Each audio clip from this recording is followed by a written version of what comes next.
अक्सर रसोई देखने वाले मेरे सभी प्यारे दोस्तों को आदाब अर्ज है। उम्मीद करती हूँ कि आप खैरियत से होंगे। मैं जानती हूँ दोस्तों कि आपको अक्सर रसोई देखना बेहद ही पसंद है, इसीलिए आप अपने सारे काम से फारिग होकर अक्सर रसोई के साथ जुड़ जाते हैं। इसी तरह हमसे जुड़े रहिए, यकीनन आपको खाना बनाने में महारत हासिल हो ही जाएगी। इसी बात के साथ मैं आपको बता दूं कि आज की हमारी पहली मेन रेसिपी है मलाई कोफ्ता।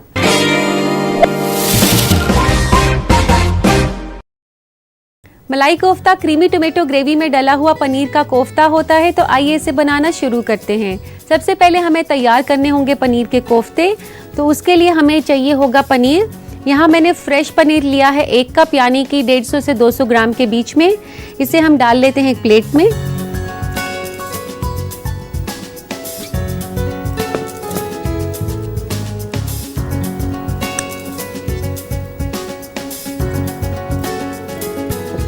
इसके अलावा हमें चाहिए वाइट ब्रेड क्रम्स। ये ब्रेड क्रम्स जो है मैंने फ्रेश ब्रेड स्लाइसेस को मिक्सी में चलाकर बनाए हैं, लेकिन उनके किनारे जो हैं ब्राउन कलर के वो मैंने निकाल दिए हैं। ये जो ब्रेड क्रम्स दोस्तों हम इस रेसिपी में डाल रहे हैं, ये मलाई कोफ्ते को बाइंड करेंगे और उसे खुलने से बचाएंगे फ्राई करते हुए। इसके बाद हम इसमें डालेंगे नमक। नमक डालें आप हस्बे जायका। यहाँ मैं ले रही हूँ आधा छोटा चम्मच और 1/4 चम्मच गरम मसाला।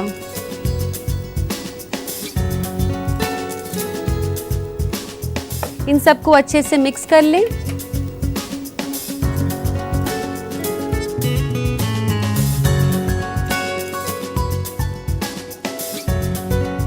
इस तरह से इस मुरक्कब को बनाने के बाद हम इसके गोले बनाएंगे। तकरीबन 4 इसमें कोफ्ते बन जाएंगे। आप कोशिश करें उसको एक जैसे साइज के बनाने की। इसे मलाई कोफ्ता इसलिए कहा जाता है क्योंकि इसमें जो कोफ्ते होते हैं वो काफ़ी नरम होते हैं, तो इसीलिए उनको नाम दिया गया है मलाई कोफ्ता। और इस तरीके से फ्लैट कर लें बॉल को और इसके बीच में हम डालेंगे किशमिश।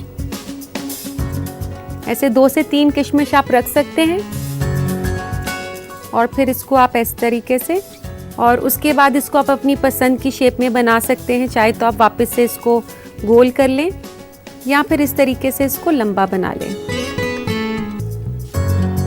इस तरह से हमने चारों कोफ्तों की शेप बना ली है और अब प्लेट में छिड़कें आप थोड़ा सा कॉर्नफ्लावर।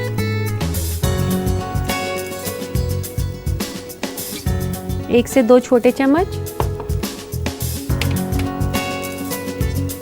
इस तरीके से कोफ्तों को इसके ऊपर थोड़ा सा लपेट लें ताकि इसके ऊपर कॉर्नफ्लावर की कोटिंग हो जाए। ये कॉर्नफ्लावर जो है इसको सुनहरा रंग देगा और साथ ही में इसको खुलने से रोकेगा। दोस्तों इस तरीके से करने के बाद अब हमने इसे फ्राई करना है, तो शैलो फ्राई करना शुरू करते हैं। यहाँ मैंने एक पैन गरम कर रही हूँ और इसमें डाल रही हूँ थोड़ा सा तेल। 3 से 4 बड़े चम्मच आप तेल इसमें डाल दें।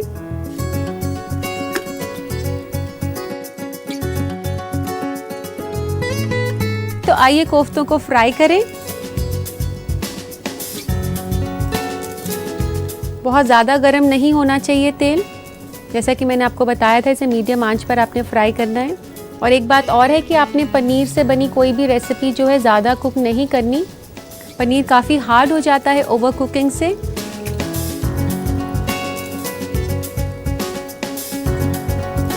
आपने इसको फ्राई करना है हल्का भूरा रंग होने तक। एक तरफ से हो जाए तो आप इनको पलट दें, दूसरी तरफ से भी इसी तरीके से इसको पका लें। अभी कोफ्ते पक चुके हैं, इन्हें निकाल लेते हैं एक प्लेट में।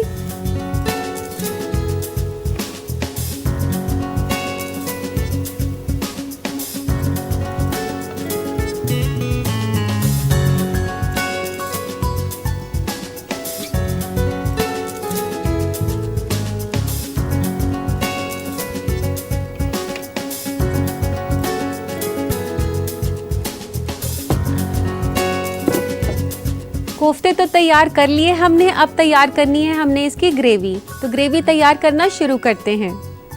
सबसे पहले मैं गरम कर रही हूँ यहाँ पे पैन और उसमें डालेंगे अब हम ऑयल।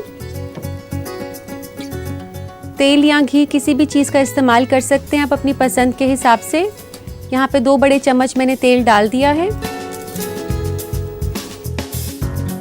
और अब इसमें डालते हैं छोटी इलायची। छोटी इलायची जो है इसको बहुत ही अच्छा फ्लेवर देगी ग्रेवी को। इस तरीके से खोलकर आप छोटी इलायची डाल दें, 2 से 3 छोटी इलायची। छोटी इलायची डालने के बाद हम इसमें डालेंगे 1 हरी मिर्च,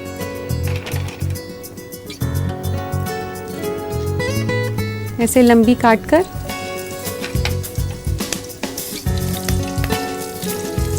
इसी के साथ हम डाल देंगे कद्दूकस किया हुआ प्याज। यहाँ पर आधा कप प्याज मैंने लिया है कद्दूकस किया हुआ।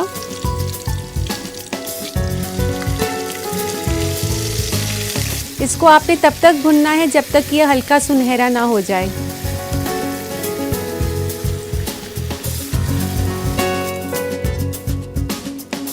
अब इसमें डालना है हमने अदरक और लहसुन।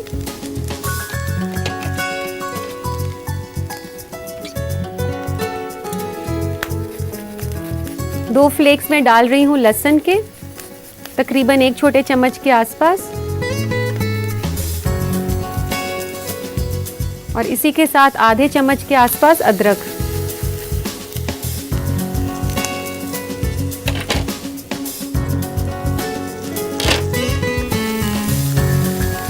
ये डालते ही साथ हम डाल देंगे इसमें सारे सूखे मसाले।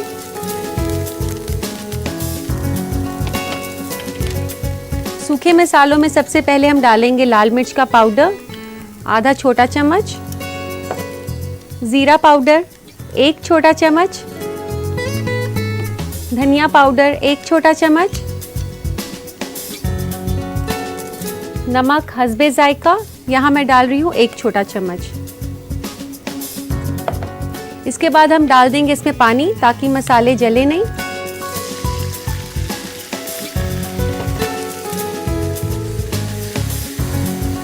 इसके बाद हम इसमें डालेंगे टमाटर की प्यूरी। यहाँ पर मैंने 5 बड़े टमाटर की प्यूरी पहले से बनाकर रखी हुई है और अब इसमें मैं डाल रही हूँ।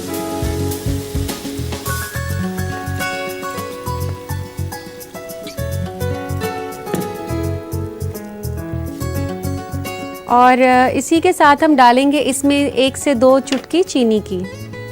चीनी हम इसमें इसलिए डाल रहे हैं, एक तो ये डिश को काफ़ी अच्छा कलर देती है चीनी, और इसके साथ साथ इसमें टमाटर का जो खट्टापन है उसको बैलेंस करेगी। इसको तकरीबन 10 मिनट के लिए पकाना है जब तक ये मसाला सूख ना जाए और तेल ऊपर ना आ जाए। और अब इसे ढक देते हैं कुछ देर के लिए धीमी आंच पर।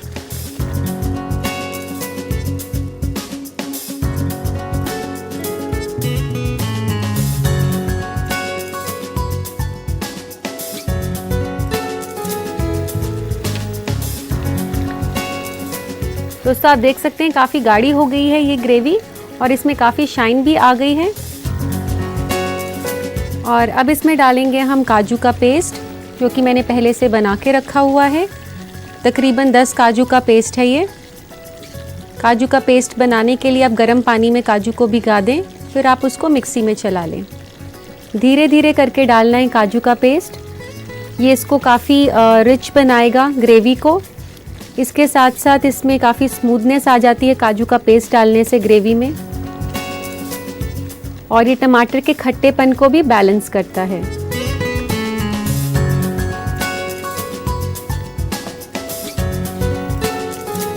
इसके बाद आप गैस तेज़ कर सकते हैं। इसको अब वापस से पकाना है 4 से 5 मिनट के लिए। और अब डालेंगे इसमें पानी इसकी ग्रेवी बनाने के लिए। 1/4 कप से आधा कप पानी आप इसमें डाल सकते हैं।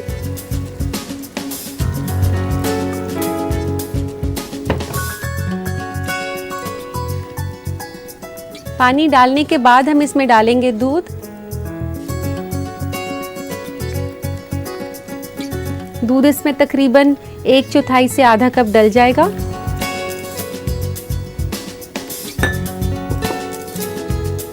दूध डालने के बाद इसमें डलेगी क्रीम। 2 से 3 बड़े चम्मच इसमें क्रीम हम डाल सकते हैं।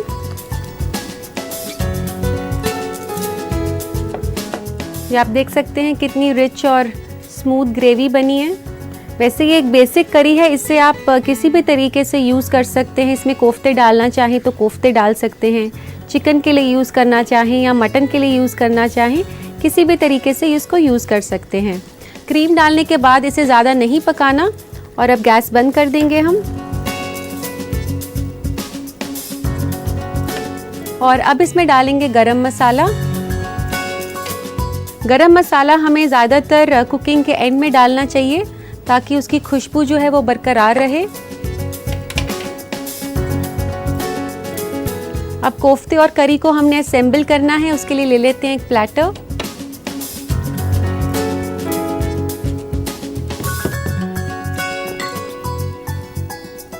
इस प्लेटर के अंदर मैं ये कोफ्ते लगा रही हूँ।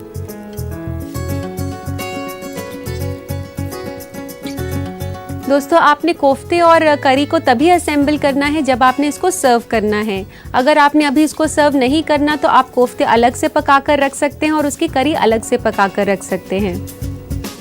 कोफ्ते जो है आप माइक्रोवेव में गरम कर सकते हैं या तवे पर, और उसमें गरम ग्रेवी बाद में डाल दें।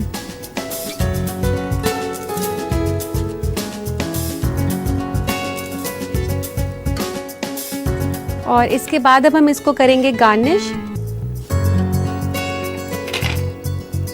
गार्निशिंग के लिए थोड़ी सी क्रीम आप डाल सकते हैं इसके ऊपर।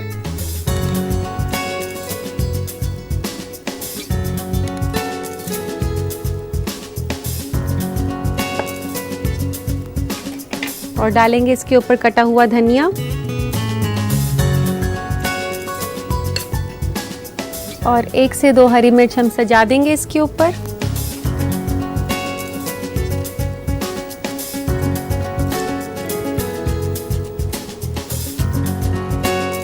तो लीजिए दोस्तों, तैयार है मलाई कोफ्ता।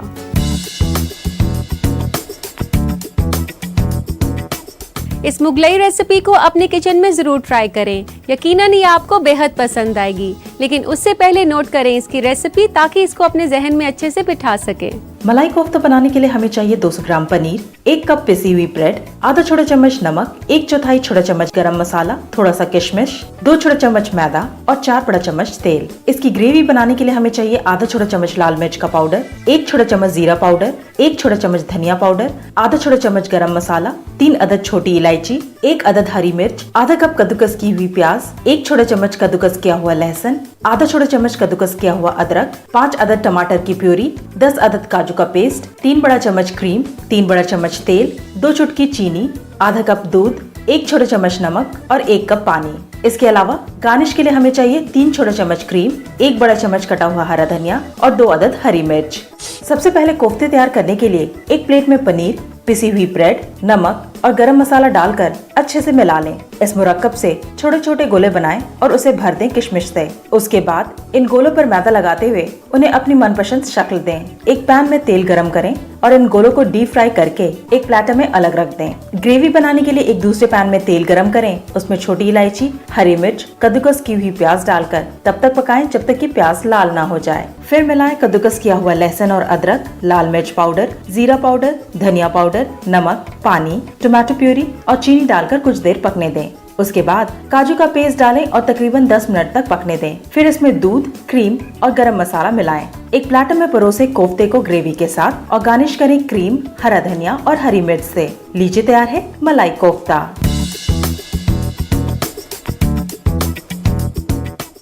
और अब वक्त हो गया एक छोटे से ब्रेक का। कहीं मत जाइएगा, मैं यूं गई और यूं आई।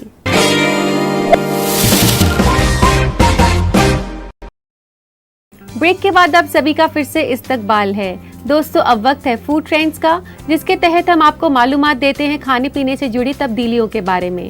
तो गौर फरमाएं। फूड ट्रेंड में आज हम आपको रूबरू कराएंगे सोयाबीन से जुड़े फायदों के बारे में। 3 जरूरी न्यूट्रिएंट्स प्रोटीन, कार्बोहाइड्रेट और फैट सोयाबीन में मौजूद हैं। इसके अलावा विटामिन और मिनरल्स के साथ कैल्शियम, फॉलिक एसिड और आयरन भी इसमें मिलते हैं।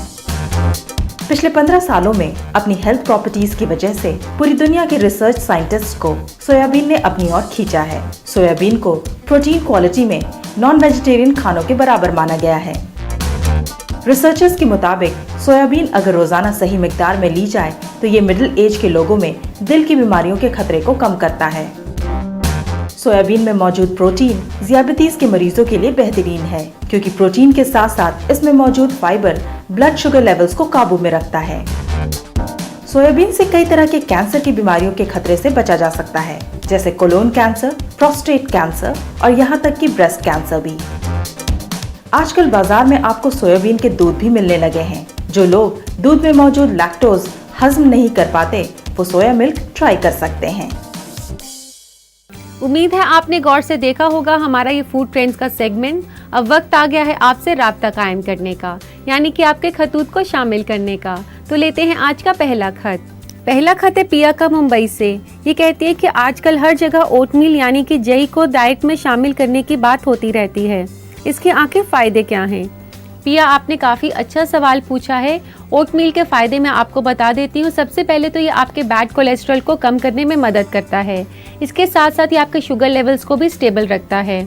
एक बात और है कि ये आपका वज़न घटाने में भी मदद करता है, क्योंकि इसमें सॉल्युबल फाइबर्स होते हैं जो डाइजेशन को स्लो कर देते हैं और इसको खाने के बाद हमें पेट भरा होने का एहसास रहता है। इस तरह ये आपका वज़न घटाने में मदद करता है। इसके अलावा इसमें कैंसर से लड़ने की भी काबिलियत होती है। इसी के साथ दोस्तों लेते हैं हम आज का अगला खत। अगला खत लिखा है अंकिता जैन ने इलाहाबाद से। ये पूछते हैं कि पैन की चिकनाई को ख़त्म करने का कोई अच्छा सा टिप दें। अंकिता, पैन की चिकनाई ख़त्म करने के लिए मैं आपको एक आसान सा तरीका बताती हूँ। सबसे पहले तो आप पैन को गर्म पानी में भिगा लें और उसके बाद उसको नींबू के छिलके से स्क्रब कर लें। इसके बाद जैसे भी आप उसे नॉर्मल तरीके से धोना चाहती हैं उसे धो सकती हैं। इससे उसकी चिकनाई ख़त्म हो जाएगी।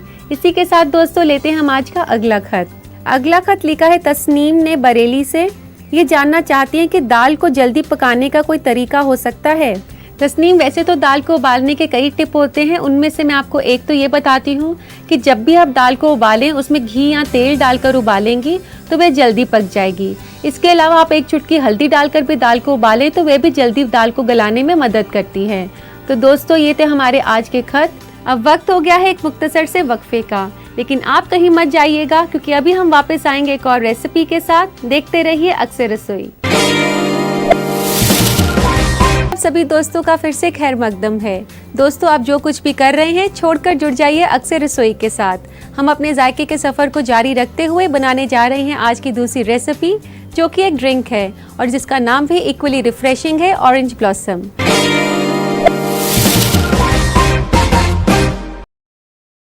आइए बनाना शुरू करते हैं ऑरेंज ब्लॉसम, जो कि एक तरह का ड्रिंक है।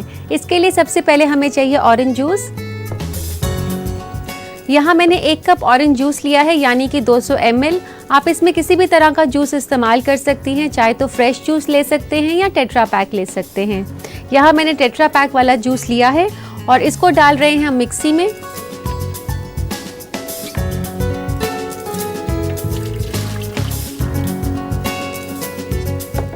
ऑरेंज जूस काफ़ी रिच सोर्स है विटामिन सी का। ये हमारे इम्यून सिस्टम को काफ़ी स्ट्रॉन्ग रखता है। इसी के साथ साथ मेडिकल स्टडीज़ में ये मालूमात हुई है कि यह हमारे कोलेस्ट्रॉल लेवल्स और बीपी को भी कंट्रोल में रखता है। और अब दोस्तों हम डालेंगे इसमें स्ट्रॉबेरी प्यूरी। यहाँ पर मैंने स्ट्रॉबेरी प्यूरी ली है।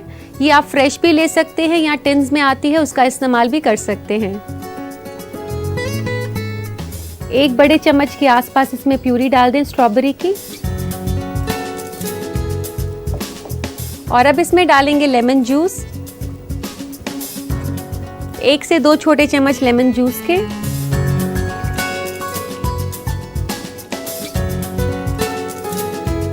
अगर आपने फ्रेश जूस और फ्रेश स्ट्रॉबेरीज का इस्तेमाल किया है तो आप इसमें थोड़ी सी चीनी भी डाल सकते हैं हस्बे जायका। और इसके बाद हम इसमें डालेंगे क्रीम।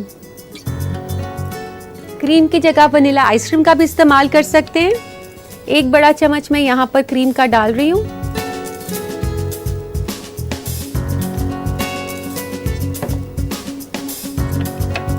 और अब इस मुरक्कब को हम चला लेते हैं।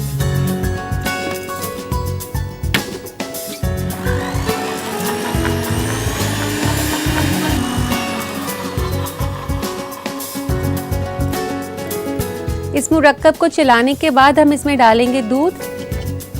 1/4 कप हम दूध डाल रहे हैं इसमें।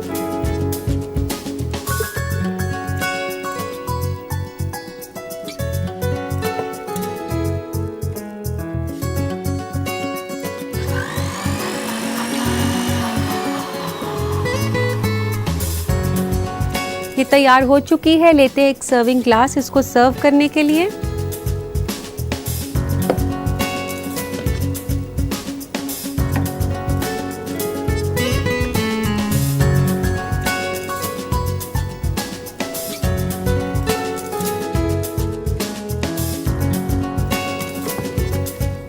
और अब हम इसे गार्निश कर लेते हैं।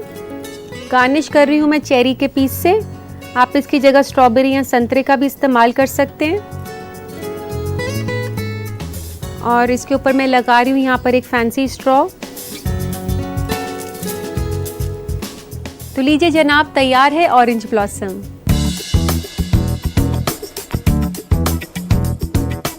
इस रिफ्रेशिंग ड्रिंक को जरूर शामिल करें अपने डाइट में और बनाएं अपने बावर्ची खाने में। लेकिन उससे पहले देखते हैं दोबारा इसे बनाने का तरीका। ऑरेंज ब्लॉसम बनाने के लिए हमें चाहिए 200 मिलीलीटर संतरे का जूस, 1 बड़ा चम्मच स्ट्रॉबेरी प्यूरी, 2 छोटे चम्मच नींबू का रस, 1 बड़ा चम्मच क्रीम, 1/4 कप दूध और थोड़ा सा चेरी।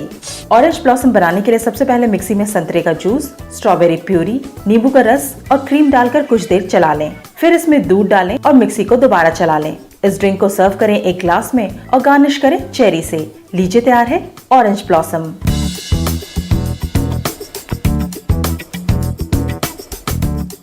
उम्मीद करती हूँ कि आपने इसे बनाने का तरीका अच्छे से लिख लिया होगा। आज के लिए बस इतना ही। आपसे फिर मुलाकात होगी एक और नए एपिसोड में कुछ और नई रेसिपीज और मालूमात के साथ। तब तक के लिए आप अपना ख्याल रखिए। अल्लाह हाफिज।